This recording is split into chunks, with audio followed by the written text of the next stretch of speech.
Good morning. Good morning. Welcome to First Unitarian Church of Orlando. My name is Wesley, and I'm a member of the worship team here at 1U.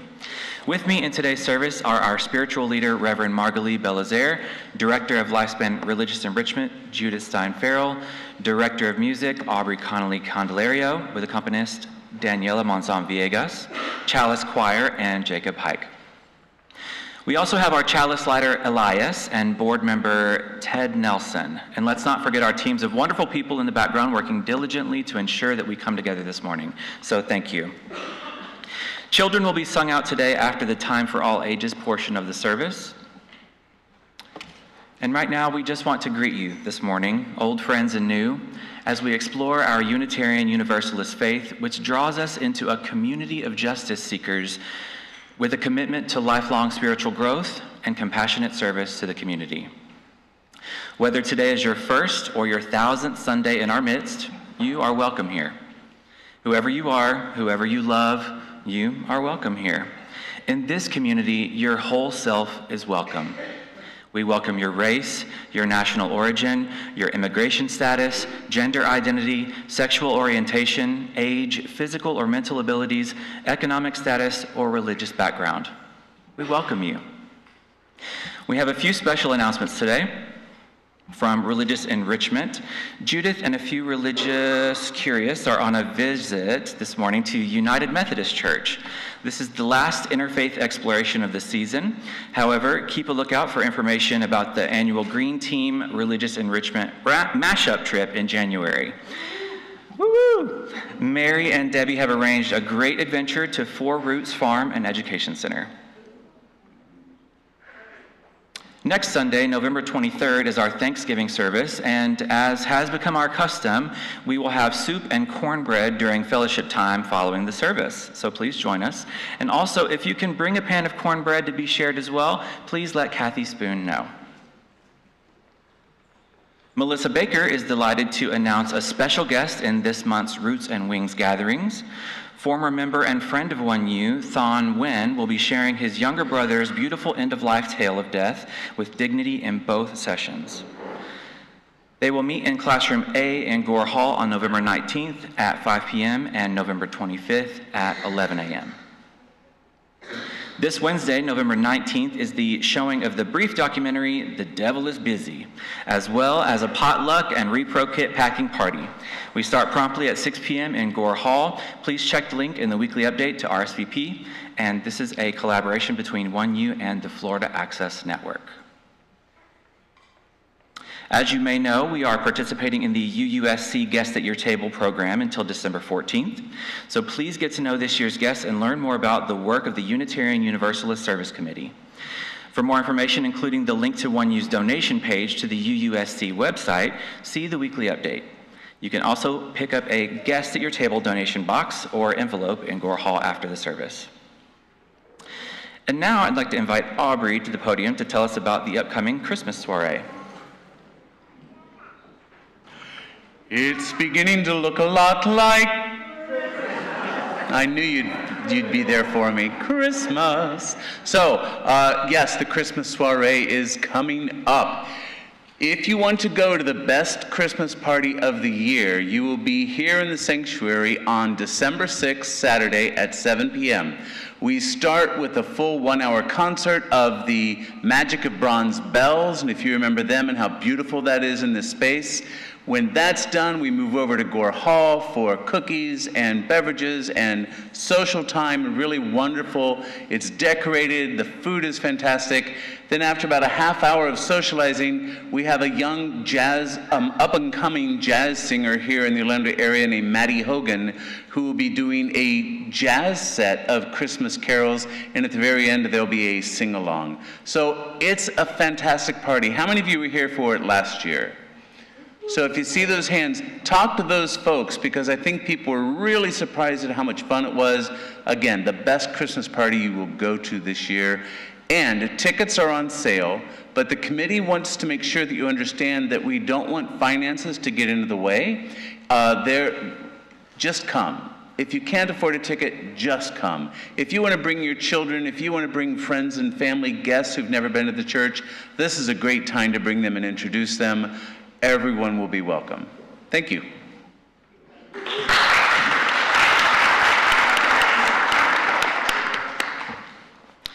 The order of service can be accessed via the QR code up on the screen right now, and a link to the event calendar is at the bottom of the order of service.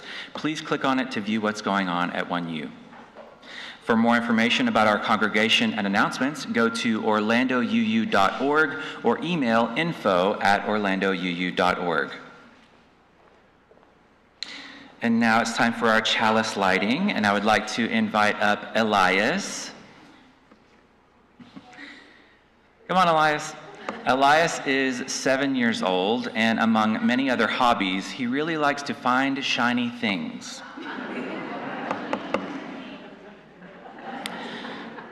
So join me as we join me in saying our beloved chalice lighting words as Elias lights the chalice. In the light of truth and in the warmth of love, we gather to seek, to sustain, and to share. Thank you. Now please rise in body or spirit and join me in singing our opening hymn number 68, Ye Thankful People. The words will be projected on the screen.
Beloveds, it is so good to be with you this morning. We continue our exploration of the November theme, Cultivating Gratitude.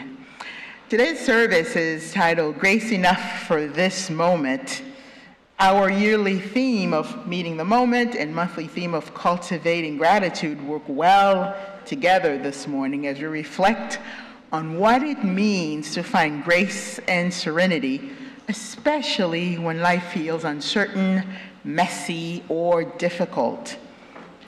This particular service came to life thanks to the generosity of Tommy Harrison, who won it at last year's auction, and who chose as his topic, grace during hard times and trying times, and serenity in the midst of life's chaos. Tommy, didn't see you this morning. There you are, Tommy. Thank you for that choice. It feels like exactly the right message for our time. And I now call us to worship with these words. Come, you who are weary from doing your best in a world that asks too much. Come, you have been holding it all together. You have long since let it fall apart. Come as you are, tired, hopeful, certain, or searching. This is the place where grace meets you, right where you are. Here, we practice the sacred art of meeting the moment, of showing up with open hearts, even when the path is unclear, even when life feels too heavy to carry alone. Here, we cultivate gratitude, not because everything is easy, but because even in the struggle, beauty persists. There is still kindness, there is still love, there is still grace. Quietly, maybe, persistently, enough for this moment. So come, beloveds, let us rest in the mercy of this hour. Let us open ourselves to the grace that holds us, the gratitude that grounds us. Oh. Share some more. And the serenity that whispers, you are enough. This moment is enough. So come, let us worship together. And let us greet one another. As always, look for someone you may not have greeted before. And let's say hello to one another.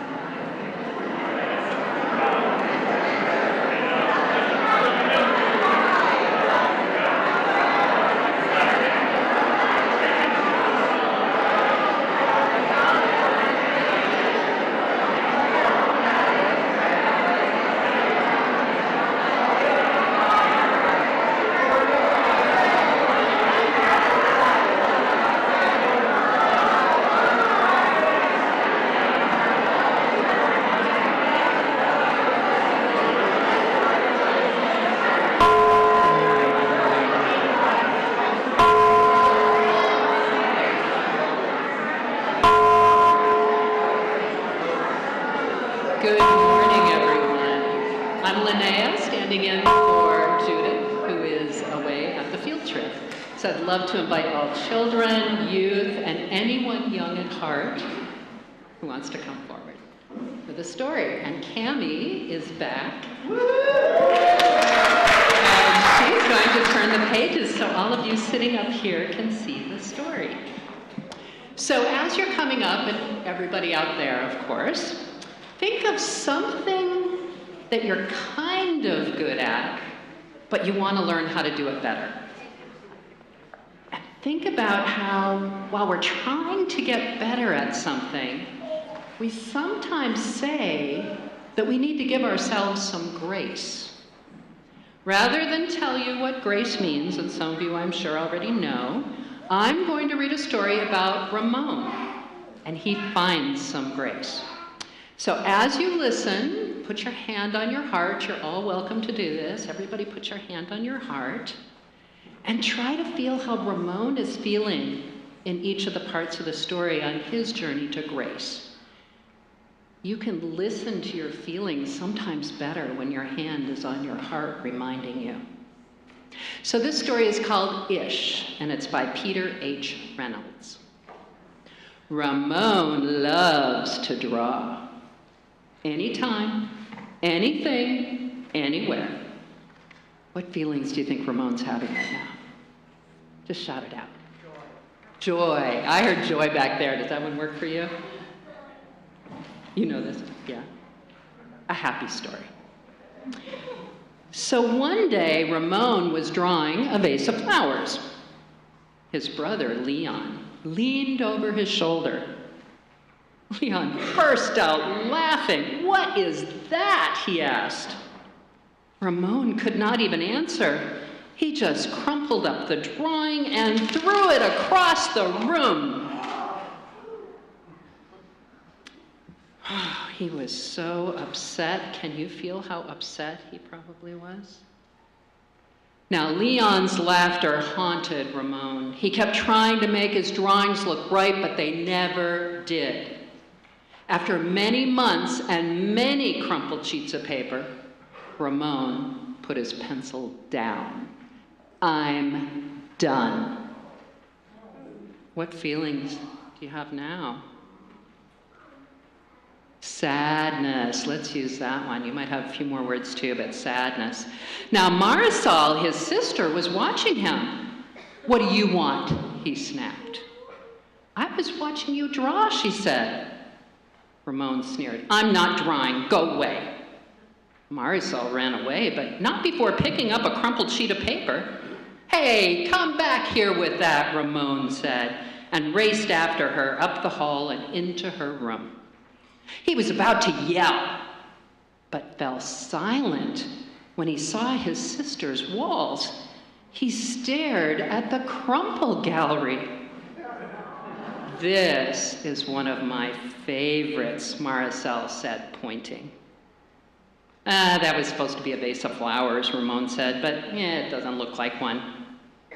"Well, it looks vase-ish," she exclaimed.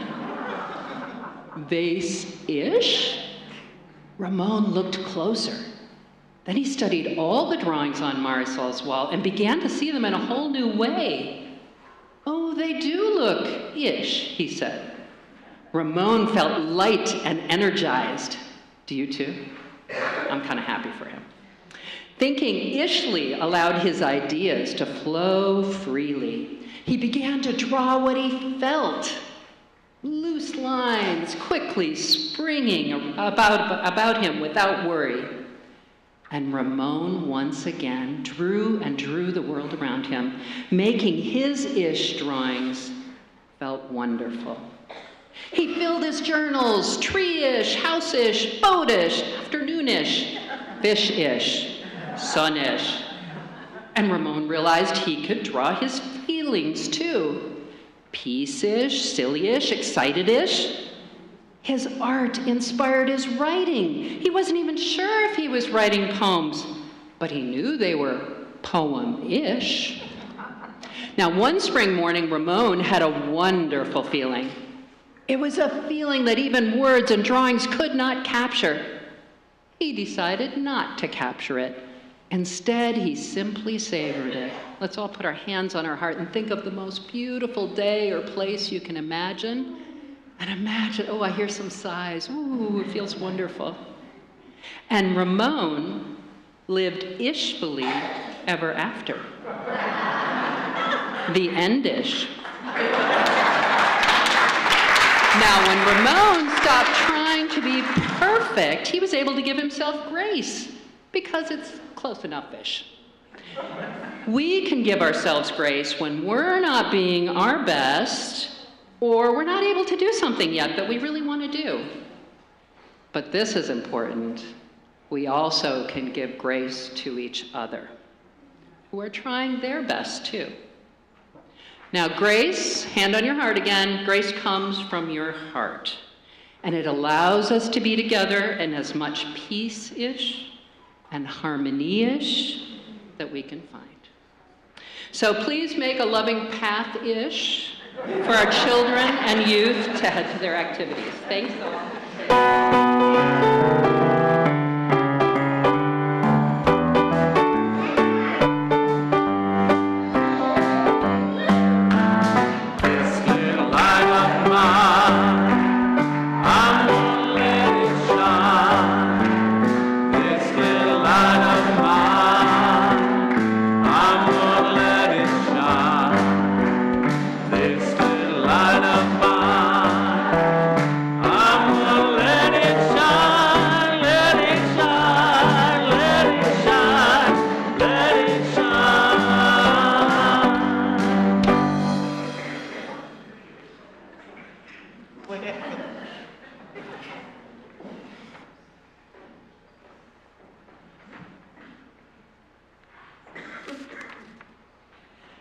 For the last couple of years, our auction service has offered something special, a chance for one of you to shape a Sunday morning by choosing the theme for worship. This year's honor belongs to Tommy Harrison, who has asked us to explore grace during hard times and serenity in the midst of life's chaos. I have to say, Tommy chose well. Because if ever there was a moment to talk about grace, it is now. Our yearly theme, Meeting the Moment, reminds us that life rarely waits for us to be ready. It brings what it brings: beauty and heartbreak, confusion and clarity, laughter and loss, all mixed together in the same breath. And our monthly theme, Cultivating Gratitude, invites us not to deny the hard times, but to find ways to live through them with open hearts.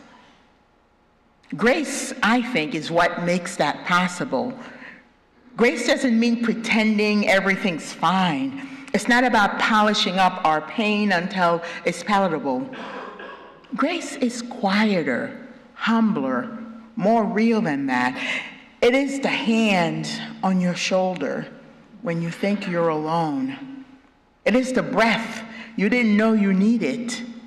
It is that little sister collecting her brother's crumpled up pieces of paper and putting them on her wall.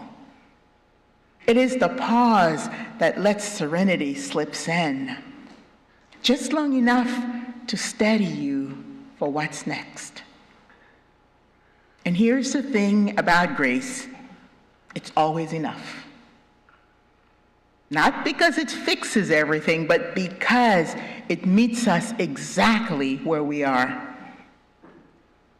So this morning, as we gather and worship, let us take a deep breath together. Let's release for a moment our striving and our self-judgment. Let's make space for grace, the kind that holds us gently in the middle of life's chaos and helps us find gratitude, not for all things, but through all things. Welcome, dear ones, to this time of reflection and renewal. May there be in this hour grace enough for this moment.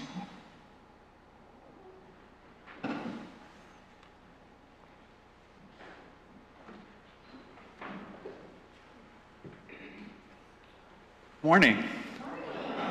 I'm Ted Nelson, Treasurer on the Board of Directors.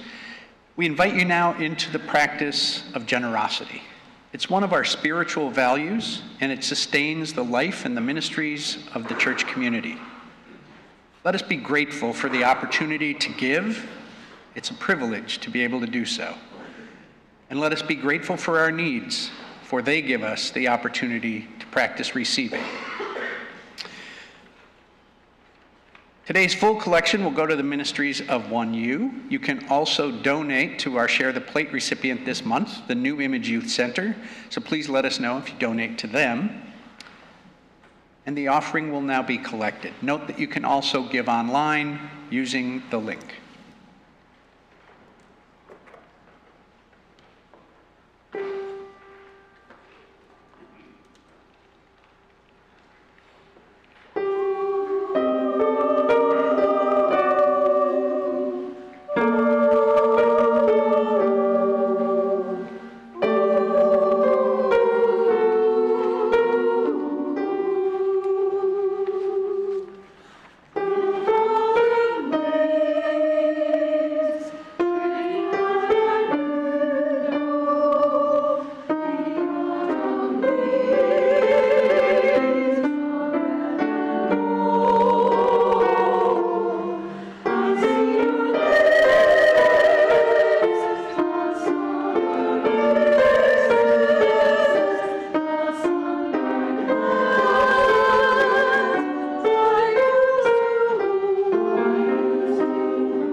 Let us joyfully receive what is offered here today in the spirit of gratitude and fellowship.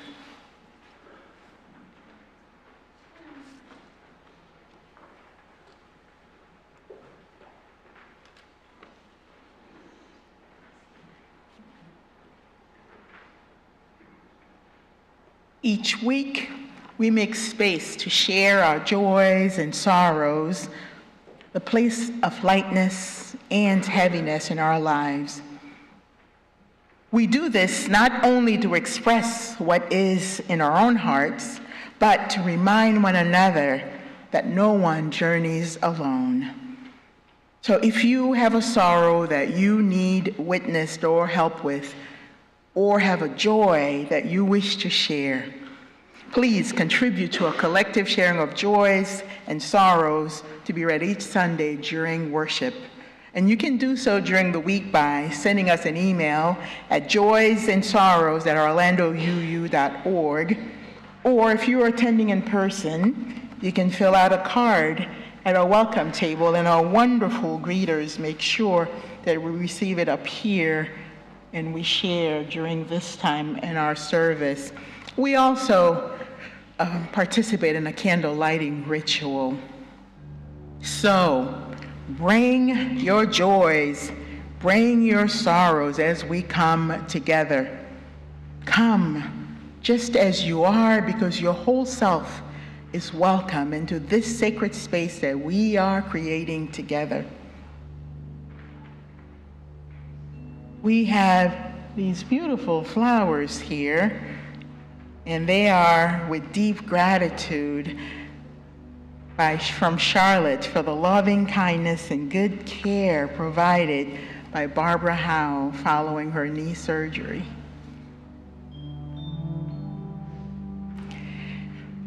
This one came in last Sunday, but we missed it. It came in by email after the service had already started, and it is from Bob Reynolds to say that Kathy Reynolds, his spouse, turned 70 last Sunday. Are they here today? Oh, well, okay. We have from Nikki Drum, holding our fellow 1U member, Jenny W., in our hearts while she recovers from her surgical procedure and hoping for the best possible outcome for her health and well-being. Thank you for letting us know this, Nikki, and yes, we will send loving and healing energy. This is from Kitty Sharman. The Aguilar-Sharman family would appreciate your sharing some healing energy for Javier. He is suffering from an inflamed disc and will be recovering with the help of pain meds for a while. We have this from Allison May. I would like to share my joy that yesterday my fiance Eric Koritsky and I were married in Marty's Haney's beautiful backyard. Congrats!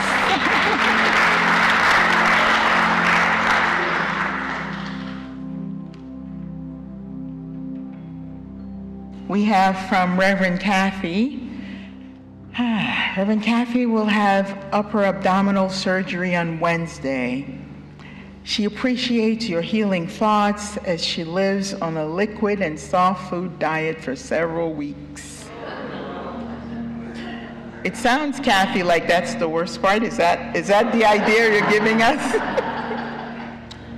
Sending you loving and healing energy.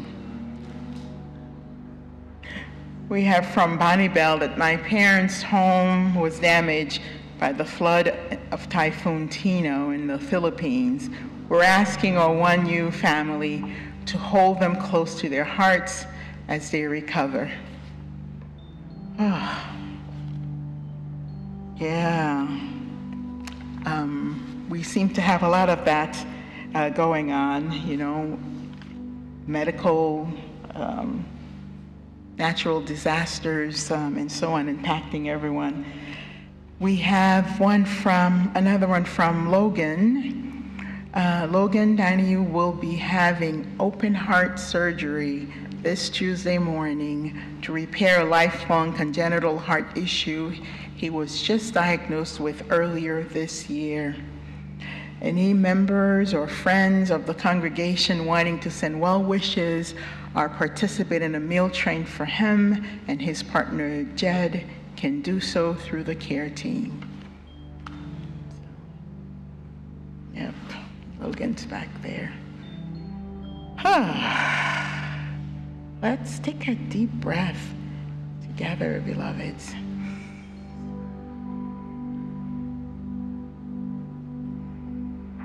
Let our exhale be healing energy that we're sending out to all the people and all the places that need it.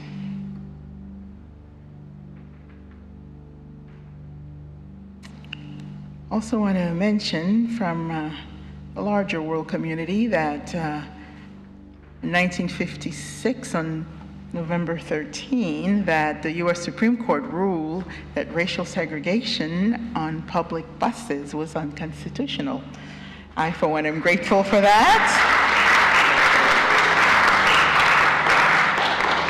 And also, November 20th, during the week, is Transgender Day of Remembrance.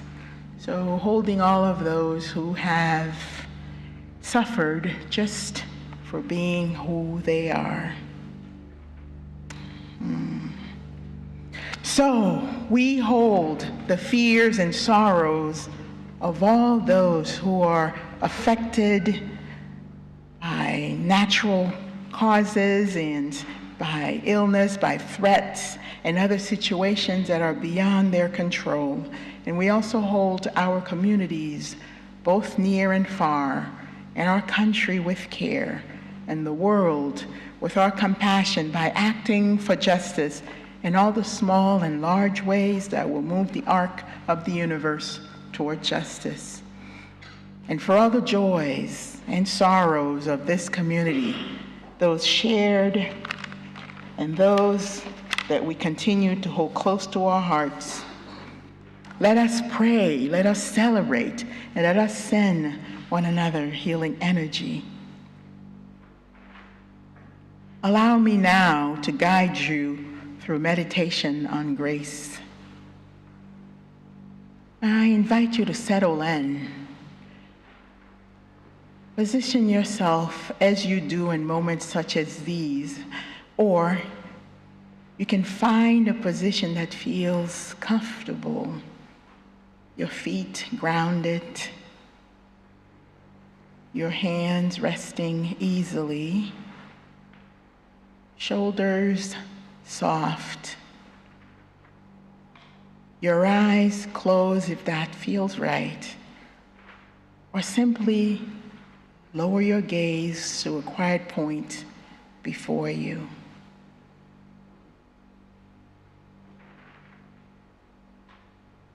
Take in a slow, deep breath and a long, gentle breath. Let your breath be your anchor now, your steady companion in this moment. So just breathe normally as you do every day. Now imagine that beneath your feet, the earth is holding you. Solid, steady, ancient. It has held countless generations before you, and it holds you now without questions, without condition. Bring to mind something in your life that feels unsettled, some place of chaos or uncertainty or struggle.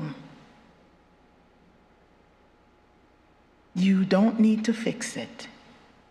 You don't even need to understand it. Simply Hold it gently in your awareness, like a small seed resting in your open palm.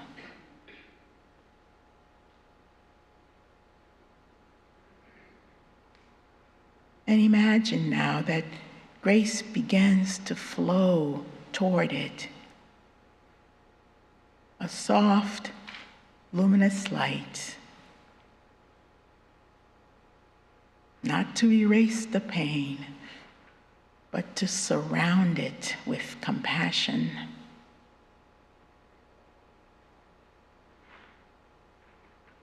Let this be your prayer. May there be grace enough for this moment. Repeat that quietly to yourself like a heartbeat. Grace enough for this moment.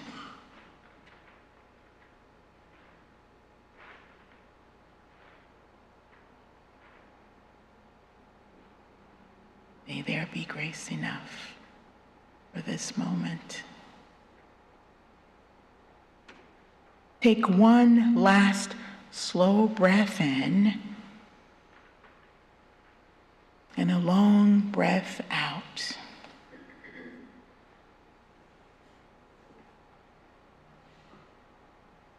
When you are ready, gently open your eyes and return to this space. There is no rush. Bringing you to the calm, the gratitude, and the grace that are always available, always enough for this moment.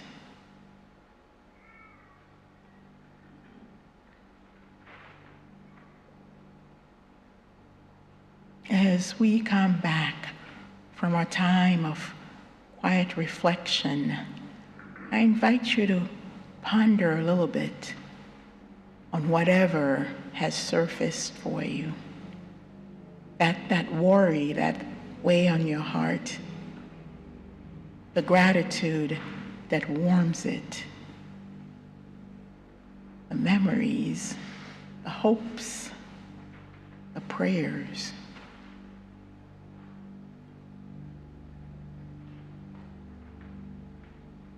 In just a moment, we will participate in our candle lighting ritual. And as you do, I invite you to reflect on those things. That is the worry that weigh on your heart, the gratitude that warms you, the memories, the hopes, the prayers.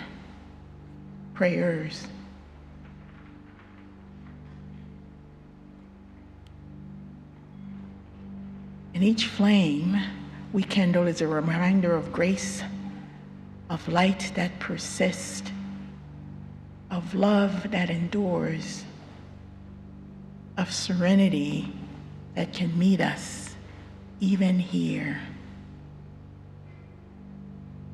There is grace enough for this moment.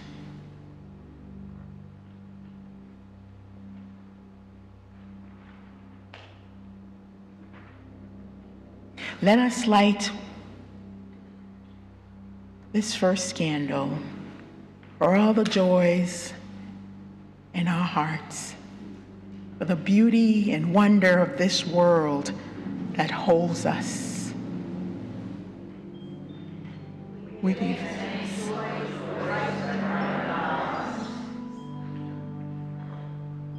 This second candle is for the sad and difficult happenings in our lives, for grief over the losses we have borne. Let this flame remind us that we do not carry them alone. We hold one another in compassion and care. This third candle is for all that remains unknown, a flame of mystery and possibility. We open our Together, these three flames, joy, sorrow, and mystery, burn as one. Let them remind us that whatever we bring into the circle of care, we are held in a greater light, and we do not journey alone. May it be so.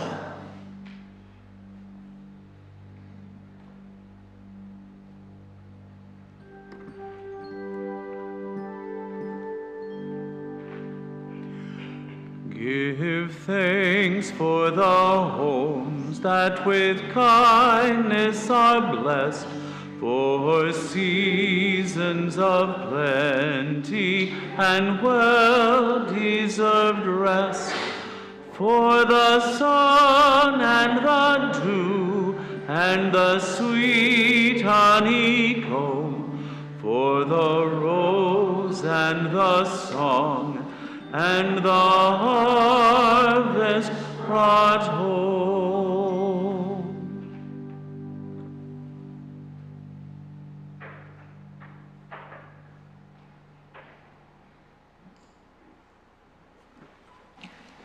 If you've ever been part of our Sunday morning pre-service gatherings, you know that I say often, but I always end these meetings with a simple prayer, a request, really, that may grace show up as it is needed. I say that because I mean it. I say it because I need it. And I say it because we never really know what will happen once the service begins. Technology has a mind of its own. The sound system can rebel. The slideshow can vanish into the ether. Our youth and children, well, you've been here during time for all ages. People's hearts, our hearts, may show up carrying more than anyone knows. Sometimes joy fills the room, and sometimes sorrow. Sometimes both arrive, holding hands. And so, before we start, I call upon grace, that mysterious, unearned, and unpredictable companion, to show up when and where it's most needed. Because without grace, we can get sharp around the edges.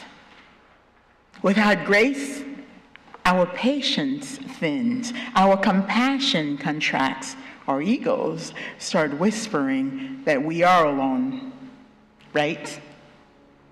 Without grace, we forget who we are at our best and who we want to be.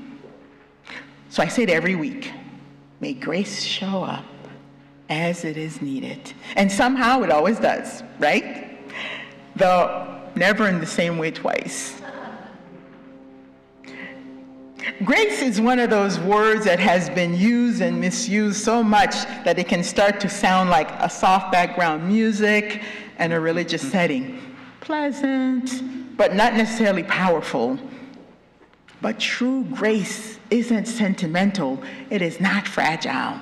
Grace is fierce. It is steady and profoundly grounding.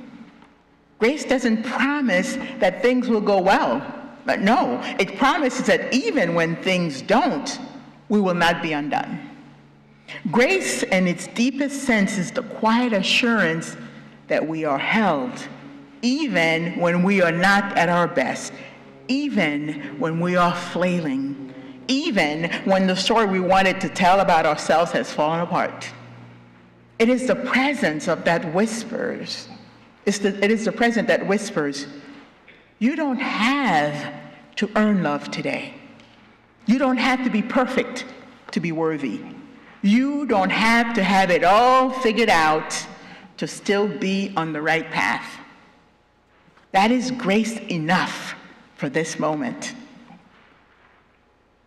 Grace doesn't always comfort us. It teaches us. Grace shows up in the moments when everything is going wrong, when the plan falls apart, when the timing is off, when someone forgets their line or say the wrong thing, when the unexpected phone call comes, when life just feels too heavy to hold. These are the moments when the illusion of control breaks open and you are invited to grow. Grace says, here is your opportunity, not to look good, not to be right, but to become more gracious, more humble, more forgiving, more fully human. Without grace, we can act badly. We judge, we snap, we roll our eyes, we hold grudges, we cling to being right instead of being kind. But grace loosens our grip. It softens the armor around our hearts, just enough for light to get through. Grace doesn't erase our humanity, it refines it. Like gratitude, grace is not just an emotion, it is a practice. And like any practice, it needs tending because it doesn't come naturally, at least not all the time. When life is smooth, it's easy to be generous of mind and spirit. When the person in front of you is kind, when the day unfolds according to your plans, when you get enough sleep, it can be effortless for us to behave well. But those are not the moments that shape us. It is the pressure moments, the disappointments, the failure, the heartbreaks, the arguments, the misunderstanding, the bad news. Those are the things that show us who we really are and who we are becoming. Pressure reveals character. Grace reshapes it. When we practice grace in those moments, when we pause before reacting, when we listen instead of lashing out, when we admit we might be wrong, when we forgive someone or ourselves, we are doing soul work. We are training our spirits to meet the chaos of the world with serenity instead of rage. We are building inner muscles of compassion that hold steady even when the world trembles. And the more we practice, the more natural it becomes. Not because life gets easier, that was never a promise, but because we become more anchored. Our monthly theme is cultivating gratitude, and I can't think of a better companion to grace than gratitude. Brene Brown, whose words we reflected on earlier this month, discovered that the people who live joyfully are not necessarily those who have easy lives. They are the ones who practice gratitude. They make it tangible. They name their blessings. They turn their attention towards what sustains rather than what depletes. But here's the secret. Grace makes gratitude possible. Because when we live under the weight of perfectionism or constant comparison, gratitude shrinks. We can't be grateful when we're busy being hard on ourselves. Grace interrupts that cycle. It says, you are enough. So let's start here. And gratitude answers back, then this breath, this moment, this is a gift. Grace grounds us to humility. Gratitude grows from that soil. They are spiritual siblings, and together they help us meet the moment, whatever the moment may be. When Tommy asked for a service on grace during hard times and during hard and trying times, in serenity, in the midst of life's chaos, I smiled, because if ever there was a topic that speaks directly to the human condition, it's that one. Chaos is not a stranger to us. We know what it feels like when life space outruns our breath. We know the disorientation of loss, the exhaustion of uncertainty, the ache of watching the world unravel. And yet, we are here. We keep showing up. We keep lighting candles for one another. We keep making space for grace to find us, sometimes through music, sometimes through silence, sometimes through the gentle presence of another person sitting quietly beside us. Serenity is not the absence of chaos. It is the calm that centers, that grace builds within chaos. It is the calm center that grace builds around or within chaos. It's that still, small voice that says, breathe. Take a moment to breathe. You are not alone. You don't have to fix it all. Just be faithful in this moment. Grace enough for this moment. Now, grace is sneaky. It doesn't always arrive in sacred packages. Sometimes grace shows up as a laugh that breaks a tension in a room. Sometimes it's a friend's text that says, thinking of you. Sometimes it's a failure. Sometimes it's a failure that humbles us just enough to try again differently. Sometimes it's a deep sigh that releases what we didn't even know we were holding. Grace can come through people, through prayer, through a song, or even through silence. And sometimes grace looks like truth, not the comforting kind, but the honest kind that invites us to change.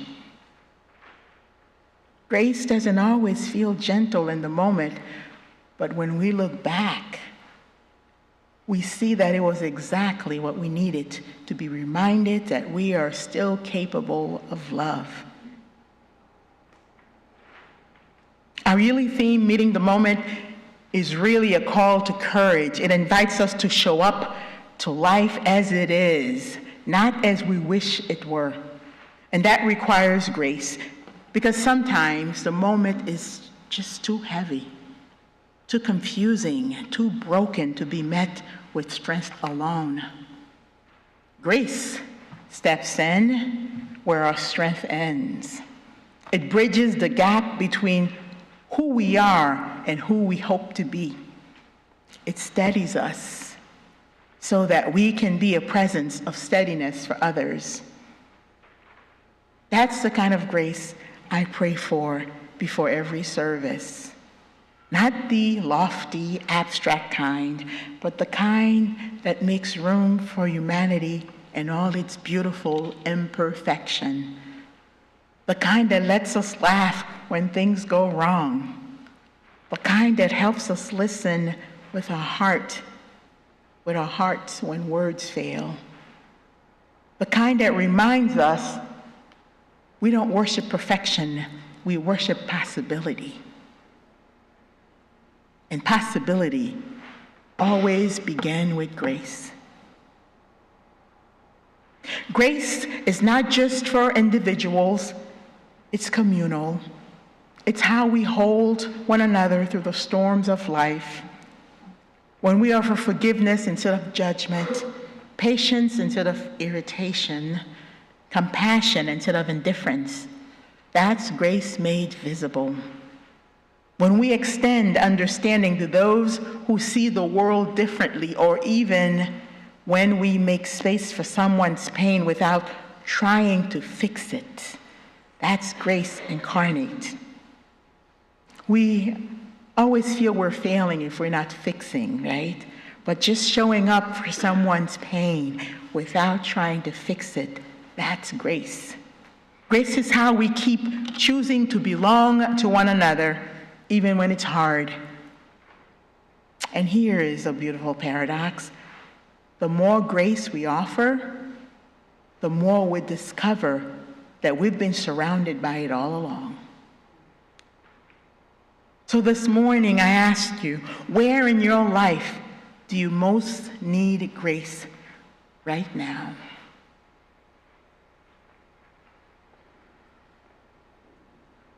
What part of your heart feels weary, overextended, or unforgiving toward yourself or toward someone else? And can you imagine grace meeting you there? Not to erase that struggle, but to steady your heart as you live through it. Grace enough for this moment. Grace enough for the next. Grace enough for all that is yet to come. Beloveds, may we be so blessed. And now I invite you to rise in body or spirit and join me in singing hymn number 205, Amazing Grace. The words will be projected on the screen.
As you go from this place, may you carry with you the quiet assurance that grace is already here, woven into breath and sunlight, hidden in the kindness of strangers, waiting in the pause between what was and what's next. May you meet each moment with a heart open to gratitude, a spirit anchored in serenity, and the deep knowing that there is and always will be grace enough for this moment. Go in peace, beloveds. Now, worship has ended, and the service truly begins, and I had a hard time deciding what to have as a call to action today, but I think focusing on the different collections that we are doing for those who have, whose homes have been destroyed or whose lives has been destroyed by Hurricane Melissa. We have different ways that we are collecting. I did not, here's Nikki there. Please see Nikki for more information. And really, there are many, many ways that we are called to action at this time, but I did want to highlight that. And Nikki, you'll be in Gore Hall? Yeah. Rachel and Nikki, you'll be in Gore Hall. Yes, please see them. And also, that information is also on our website on the Justice Action page. Okay? So, beloveds, show up with grace. All right.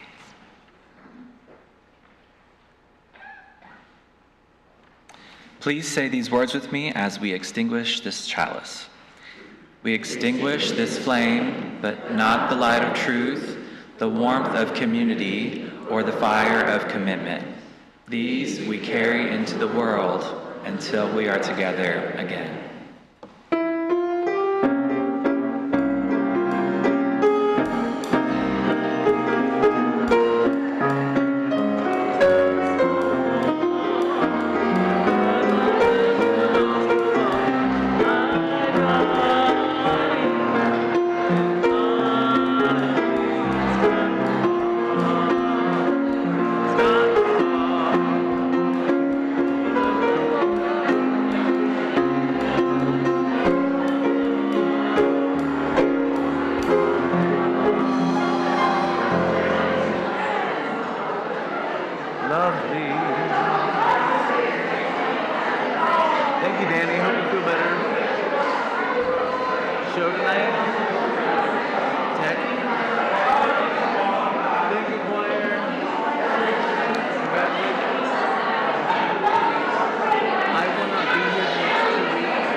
I don't know.